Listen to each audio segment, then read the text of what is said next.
दोस्तों, जैसे ही ईडी ने कालोनी इंपेक्स और मुंबई के फिल्म प्रोड्यूसर धर्मेश संगानी के ठिकानों पर रेड मारी, ट्विटर पर एक ही सेकंड में एक नैरेटिव बन गया कि ये रेड इसलिए हुई क्योंकि संगानी एक्टर और होस्ट शेखर सुमन के साथ जुड़े हुए हैं और सुमन का हालिया लॉन्च शो सरकार को टारगेट करता है। राजदीप सरदेसाई लिखते हैं, शेखर सुमन ने अभी रिसेंटली एक सक्सेसफुल यूट्यूब शो शुरू किया है जो अक्सर गवर्नमेंट को क्रिटिसाइज करता है, इसलिए डॉट्स ज्वाइन करो, यानी रेड का कनेक्शन उस शो से हो सकता है, भले ही ईडी फॉरेन अकाउंट्स के एविडेंस की बात कर रही हो। कांग्रेस सपोर्टर रोहिणी सिंह कहती हैं कि ईडी इतनी देर वेट क्यों कर रही है रेड के लिए। तो चलिए दोस्तों, आज हम कुछ डॉट्स जोड़ते हैं, लेकिन पूरे डॉट्स, सिर्फ कन्वीनियंट वाले नहीं। लेकिन इससे पहले हम वीडियो में आगे बढ़े, आप प्लीज हमारे सभी चैनल्स को सब्सक्राइब जरूर कर लीजिए। तो देखिए, 9 जुलाई 2026 को इन्फोर्समेंट डायरेक्टोरेट ने फीमा यानी फॉरेन एक्सचेंज मैनेजमेंट एक्ट के तहत कालोनी इंपेक्स प्राइवेट लिमिटेड और उसके डायरेक्टर धर्मेश नरेंद्र संगानी के ठिकानों पे सर्च की।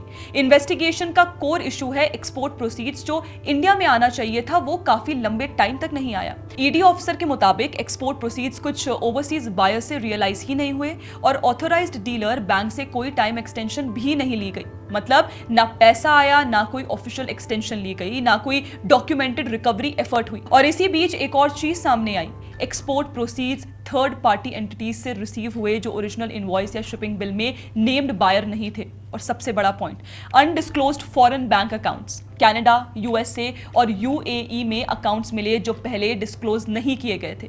एक कैनेडियन कंपनी में संगानी की सब्सटैंशियल शेयर होल्डिंग भी अनडिस्क्लोज निकली। और रेड के दौरान एक चीज और हुई, अलेजेडली संगानी ने अपना मोबाइल फोन 13th फ्लोर से नीचे फेंक दिया, डिजिटल एविडेंस डिस्ट्रॉय करने की कोशिश में। ईडी ने इसके अगेंस्ट मुंबई पुलिस में कंप्लेन भी दी, फोन बाद में रिकवर कर लिया गया। लेकिन देखिए दोस्तों, इसी बीच आप देखिए कि राजदीप सरदेसाई जैसे पत्रकार ट्वीट करते हैं और लिखते हैं कि संगानी शेखर सुमन के क्लोज एसोसिएट हैं। दोनों ने मिलकर शेखर सुमन फिल्म अकेडमी बनाई और सुमन का जो नया यूट्यूब शो है शेखर टुनाइट, वो सरकार को क्रिटिसाइज करता है। सरदेसाई का इशारा दरअसल जॉइन द डॉट्स मतलब ये था कि ये रेड कोइंसिडेंस नहीं, ये टारगेटिंग है। लेकिन यहीं पर सरदेसाई एक बहुत जरूरी कंटेक्स्ट छोड़ देते हैं। धर्मेश संगानी कोई नया बिजनेसमैन नहीं है जो अचानक रडार पर आया। उनका एक डॉक्यूमेंटेड इंटरनेशनल लीगल हिस्ट्री है, फिल्म इंडस्ट्री में आने से पहले भी। 4 सितंबर 2016 यूके बॉर्डर फोर्स ने हीथ्रो एयरपोर्ट पर संगानी को रोककर उनसे 7.4 किलोग्राम 22 कैरेट गोल्ड ज्वेलरी जब्त की थी जो दुबई से लाई गई थी। एलिगेशन ये था कि उन्होंने फैब्रिकेटेड इंपोर्ट डिक्लेरेशंस दी, दुबई की कंपनी रिजान ज्वेलरी एलएलसी की एक इनवॉइस दिखाई ताकि टैक्स रिलीफ मिल सके। लेकिन यूके अथॉरिटीज ने पाया कि उस इनवॉइस का लेआउट और नंबर संगानी की ही इंडियन कंपनी कालोनी इंपेक्स के डॉक्यूमेंट से मैच करते हैं, यानी वही कालोनी इंपेक्स जिस पे आज ईडी की रेड हुई है। उसका नाम 2016 में भी एक यूके कस्टम्स केस में आ चुका था। मई 2019 में यूके टैक्स ट्राइब्यूनल ने अपना फैसला दिया। उन्होंने गोल्ड रिटर्न करने से साफ इनकार कर दिया, ये कहते हुए कि संगानी ने जानबूझकर गुड्स अंडर डिक्लेयर की और मिसलीडिंग पेपर वर्क सबमिट की। अब दूसरा नाम जो डॉट्स में मिसिंग है, हरीश संगानी, जो त्रिपति इंटरटेनमेंट चलाते हैं अंधेरी वेस्ट मुंबई में। सेबी यानी securities and exchange board of India ने एक मार्केट मैनिपुलेशन स्कीम इन्वेस्टिगेट की थी जिसमें एबनॉर्मल रिवर्सल ट्रेड्स बीएसई के इललिक्विड स्टॉक ऑप्शंस सेगमेंट में अप्रैल 2014 से सितंबर 2015 के बीच हुए। सेबी ने पाया कि हरीश संगानी इन नॉन जेन्युइन ट्रेड्स में एक्टिव पार्टिसिपेंट थे जिनसे आर्टिफिशियल ट्रेडिंग वॉल्यूम बनाया गया। ये सेबी के फ्रॉडलेंट और अनफेयर ट्रेड प्रैक्टिसेस रेगुलेशंस का वायलेशन था। 2023 की शुरुआत में उन्होंने सेबी सेटलमेंट स्कीम 2022 के तहत पेनाल्टी पे करके ये केस सेटल किया। तो जब Rajdeep Sardesai join the dots बोलते हैं, सवाल ये है कौन से डॉट्स राजदीप जी?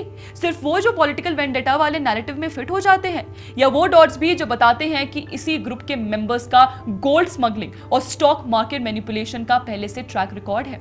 और अगर यही हम रोहिणी सिंह की बात करें तो उनका सवाल था कि ईडी ने रेड करने में इतनी देर क्यों लगाई जब कुछ शोज ऑलरेडी हो चुके थे। तो देखिए, सुनने में ये सवाल आपको फेयर लग सकता है, लेकिन इसमें एक अजम्पशन छुपी है कि इन्वेस्टिगेशन और रेड शो के बाद ही ट्रिगर हुई। लेकिन फैक्ट्स कुछ और कहते हैं। धर्मेश संगानी का यूके कस्टम्स केस 2016 से चल रहा था और 2019 में ट्राइब्यूनल ने उनके अगेंस्ट रूलिंग दी थी।